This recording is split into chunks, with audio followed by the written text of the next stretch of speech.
जय बिहार और नमस्कार मेरे बिहार के सारे शिक्षक शिक्षिका युवा भावी, आप सबका स्वागत है।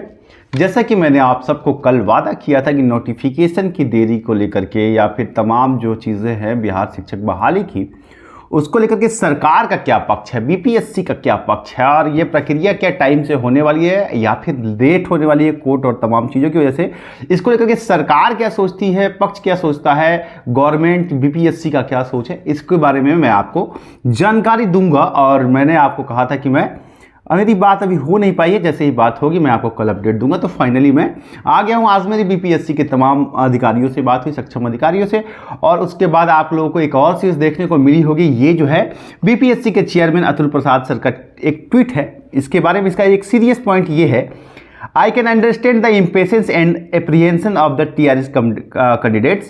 Rest assured the exam will be held on time. Even the notification is delayed as some issues are still pending for clarification.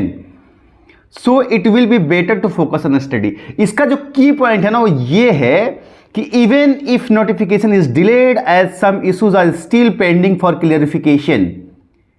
एक बार फिर से रिपीट करता हूं, even the notification is delayed as some issues are still pending for clarification.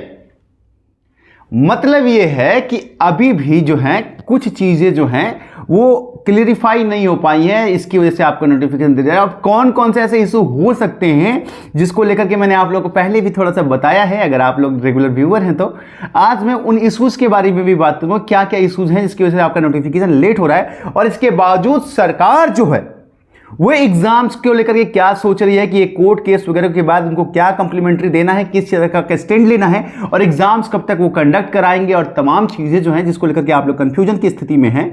तो आज उम्मीद करता हूं कि आप लोग जो हैं क्लियर हो जाएंगे। बस एक निवेदन है, अगर आप चैनल पे नए हैं या पुराने हैं अभी तक सब्सक्राइब नहीं किया तो कर लीजिए, क्योंकि आगे की जर्नी काफी साथ में होने वाली है। क्योंकि एक तरफ मामला कोर्ट में विचाराधीन हो रहा है और उसकी जानकारी, कोर्ट की जानकारी मुझसे बेहतर आपको कोई नहीं देगा, और साथ ही जो भी आयोग की तरफ से जो बातें आ रही है, जो सक्षम अधिकारियों की बात है, ये भी आपको समय समय पर जानकारी मिलेगी। तो जरूर सब्सक्राइब कर लीजिएगा, आपकी जानकारी बूस्ट होती रहेगी और मेरा हौसला भी जरूर सब्सक्राइब कीजिएगा।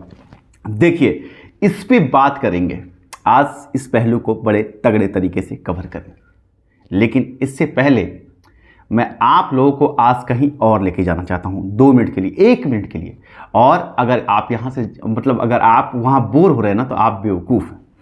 आज से काफ़ी दिनों पहले मैंने एक वीडियो बनाई थी जिसको लेकर के मुझे काफ़ी ट्रोल किया गया था कि मैंने कह दिया था कि बिहार में कोई कंपटीशन से नहीं डरता, और अगर मंत्री जी को इस बात पे शक है तो एक बार यूपीएससी, जो इंडिया का सबसे और वर्ल्ड का सबसे टफेस्ट एग्जाम माना जाता है, उसका रिजल्ट जाकर के देख लें कि बिहार क्या है और उसके बच्चों में कितनी प्रतिभा है।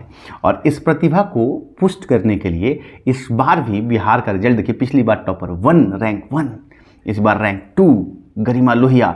ये चेहरा अब किसी पहचान का मोहताज नहीं है। इस लड़की की कहानी बड़ी ही प्रेरणादायी है, ये आप समझ लिए। जब कल गरिमा से हमारी बात हुई, गरिमा ने जो चीज़ें बताई ना वो मतलब दिल को छू रही थी और लग रहा था कि कोई भी बिहार टैलेंट से खाली नहीं है। और बिहार में कोई अगर चाह दे, बिहार के बच्चों में इतना पुरुषार्थ है, इतना टैलेंट है, इतना कॉन्फिडेंस है कि अगर वो भीड़ जाए तो कुछ भी कर सकते हैं। और इसीलिए मैंने सोचा कि आप लोगों को ना ये वर्ड दोहरा दो। गरिमा से जब बात हुई, गरिमा ने कहा कि मुझे गर्व है कि बक्सर जैसे शहर में रह करके मैंने ये सपना देखा यूपीएससी का, और आज मेरा ये सपना पूरा हुआ। 2020 में घर में रहकर यूपीएससी की तैयारी शुरू की थी। याद रखिएगा, घर पर ही बुक्स और ऑनलाइन रिसोर्सेज से पढ़ाई की। कभी घर पर पढ़ाई करने में कोई दिक्कत नहीं होती थी। अगर कोई दिक्कत होती भी थी तो इंटरनेट के ज़माने में सब कुछ ऑनलाइन मिलता है। मेरा जब मन किया तो 8-10 घंटे पढ़ाई की, लेकिन जब मन नहीं होता तो 2-3 घंटे ही पढ़ाई करती थी। मतलब ये कि 24 घंटा रटंतु की बात नहीं है। तो ये मैं आप लोगों को आज इसलिए बता दिया, ये सारी बातें कोई करता नहीं है, लेकिन इससे आपका मोटिवेशन, आपको एक नया हौसला मिलता है, एक नई उम्मीद मिलती है कि ये जो चीज़ें हैं ना, कोई भी आपके सक्सेस में बीच में नहीं आ सकता है अगर आपका हौसला, आपकी उड़ान, आपका निर्णय तय है। इसलिए इससे प्रेरणा पाने की जरूरत है। गरिमा की स्थिति भी बहुत बहुत अच्छी है, बहुत बुरी नहीं थी। हम लोगों की जैसे सामान्य परिवार से आती है, कोई बैकग्राउंड आईआईटीएन का नहीं है, कॉमर्स की स्टूडेंट है, कॉमर्स से ग्रेजुएट किया है दिल्ली से, तो ये जो है आप लोग इससे प्रेरणा ले सकते हैं और अपनी तैयारी कीजिए। और हाँ, आगे बढ़ूं इससे पहले मैं आप लोगों को एक और चीज़ बताता चलूं कि बहुत सारे साथी जो हैं वो लगातार जो है बीपीएससी के इस एग्ज़ाम को लेकर के, प्राथमिक के एग्ज़ाम को लेकर के बड़े कंफ्यूज हैं। तो चक्षु प्रकाशन आप लोगों के लिए एक बेस्ट बुक लेकर के आया है प्राथमिक के लिए, जो कि बीपीएससी की 2023 की नियमावली के आधार पर पूरी तरीके से बनाया गया है। और इसमें 2500 से ज़्यादा, मतलब 2,500 से ज़्यादा बहुभुज के लिए प्रश्न दिए गए हैं। पेपर 1, पेपर 2 हिंदी और इंग्लिश के लिए अलग से क्वेश्चन दिए गए हैं, साथ ही पेपर 1 के लिए और पेपर 2 के लिए जो आपको पता है 150 नंबर का, उसमें चाहे सामान्य अध्ययन हो, गणित हो, मानसिक क्षमता हो, मतलब इतिहास हो, इंडियन मूवमेंट हो, फ्रीडम मूवमेंट हो, भारत का इतिहास हो, ज्योग्राफी हो, तमाम टॉपिक्स को बहुत ही सही तरीके से आपके लिए कवर करके और आपके लिए 2,500 से ज़्यादा बहुभुज के लिए प्रश्न दिए गए हैं। तो आप अगर प्राथमिक विद्यालय अध्यापक बनना चाहते हैं तो आप इस बुक को प्रीफर कर सकते हैं। ये आपके तैयारी को बहुत बूस्ट करेगी और आप इससे काफ़ी ज़्यादा फायदा आपको पहुंचेगा। तो आप लोग अगर अपनी तैयारी में लगे हैं तो बिल्कुल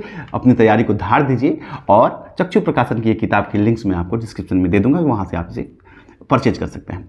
चलिए अब मैं आपके लिए बात करता हूँ इस ट्वीट की, और ये जो है बीपीएससी का। तो सबसे पहले मैं आप लोगों को ना एक चीज़ बताऊं कि आज जितने भी अधिकारियों से बात हुई मेरी, क्योंकि कोर्ट की वजह से थोड़ा सा तनाव तो आया है, लेकिन उन्होंने कहा कि अमित देखो कोर्ट का मामला है, ठीक है, लेकिन हम इस प्रक्रिया को तब तक रोकेंगे नहीं जब तक कोर्ट का रिटन स्टे ऑर्डर हमारे हाथ में ना आ जाए, कि कोर्ट हमको आदेश दे दे कि इस भर्ती प्रक्रिया को आप रोक दीजिए। अगर ऐसा कोर्ट नहीं करती है तो हम जो है इस भर्ती प्रक्रिया को नहीं रोकने वाले हैं। इतना टफ स्टैंड है गवर्नमेंट का इस भर्ती को लेकर के। तो जो लोग ये सोच रहे हैं कि कोर्ट की वजह से ये प्रक्रिया बाधित होकर के भर्ती रुक जाएगी, ये जब तक कोर्ट स्टे नहीं देगा। और मैंने आपको कल की वीडियो बताया था कि स्टे के कई परिपाटी होते हैं।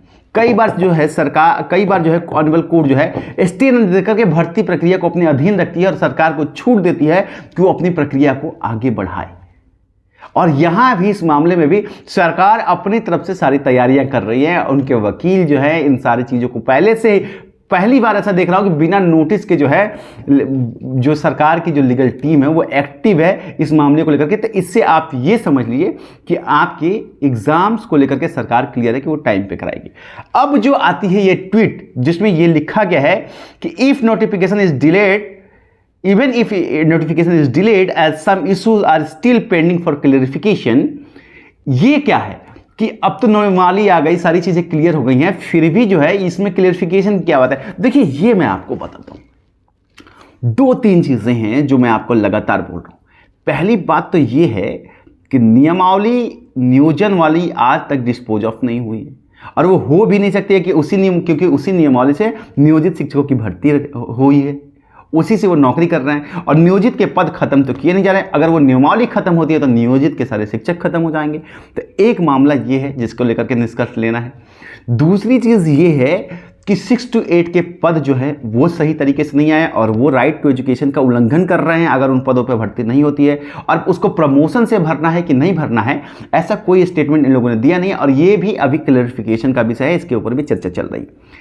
तीसरा मुद्दा जो है, जो डोमिसाइल का इशू है, इसमें एक बार फिर से पेच फंस गया है कि क्या 10% बाहर किया जाए या 100% रिजर्वेशन दिया जाए, क्योंकि सरकार में तमाम ऐसे लोग हैं। और एक और बड़ी बात यह है कि सीटेट और बीटेट और सुपर टेट को लेकर के जो मामले फंसे हैं, सुपर टेट में जो एग्जाम कराया गया, इन तमाम चीज़ों की वजह से, और महिला सीटों को जो कैरी फॉरवर्ड करना था उसमें रिजर्वेशन का फॉर्मूला क्या होगा और टोटल रिजर्वेशन का फॉर्मूला क्या होगा, इन तमाम चीज़ यही आपके जो है बेस हैं जिसकी वजह से आपका जो है नोटिफिकेशन अभी तक आया नहीं है, जिसको लेकर के लगातार बैठकें चल रही हैं, लगातार बातें चल रही हैं। ये सारी चीज़ें आपको कोई और नहीं बता सकता, इसके लिए आपको अप्रोच करना पड़ता है। तो ये सारी चीज़ें हैं जो आपकी नियमावली, आपके नोटिफिकेशन को आने से रोक रही हैं। लेकिन जो स्पष्ट तौर पे बात जो हुई है उसमें अगर देखा जाए तो सरकार का पक्ष ये है कि इसी महीने के लास्ट तक ये लोग किसी भी हाल में नोटिफिकेशन देना चाहते हैं। हालांकि आज 25-26 हो गया, लेकिन इस महीने तक ही इनको ये करना था और ये करने के लिए वो लगातार मीटिंग्स कर रहे हैं। अब मीटिंग्स के अंदर क्या क्या चीज़ें निकल के आ रही हैं, जैसे कि कल भी एक बैठक थी और आज कल फिर एक बैठक होने वाली है शनिवार को, जबकि अमूमन आप देखें तो शनिवार को बैठकें नहीं होती हैं। तो अब क्या निकल के आता है, इन सब चीज़ों में क्या क्या चीज़ें होती हैं, ये सब कुछ जो है ना वो जैसे ही आएगा मैं आप लोग को बताऊंगा। लेकिन सरकार की मंशा बिल्कुल स्पष्ट है, इसलिए मैं कह रहा हूं कि अगर आप तैयारी में लगे हैं तो आप अपनी तैयारी करते रहिए, क्योंकि सरकार इसको कोर्ट में अंटिल कोर्ट स्टे न दे। और ये सब जब कोर्ट की कार्रवाई शुरू हो जाएगी, अभी कोर्ट छुट्टियों पे है, तब मैं आप लोगों को आकर के बताऊंगा कि कोर्ट में क्या क्या चीज़ें चल रही हैं, क्या क्या चीज़ें हो रही हैं, कैसे कैसे चीज़ें चल रही हैं। तब तक आपको इंतज़ार करना पड़ेगा, जब कोर्ट की प्रक्रिया होगी तब देखा जाएगा स्टे मिलता है या नहीं मिलता है। फिलहाल जो है सरकार इस भर्ती का एग्जाम टाइम पर कंडक्ट कराने की पूरी प्रक्रिया में लगी हुई है।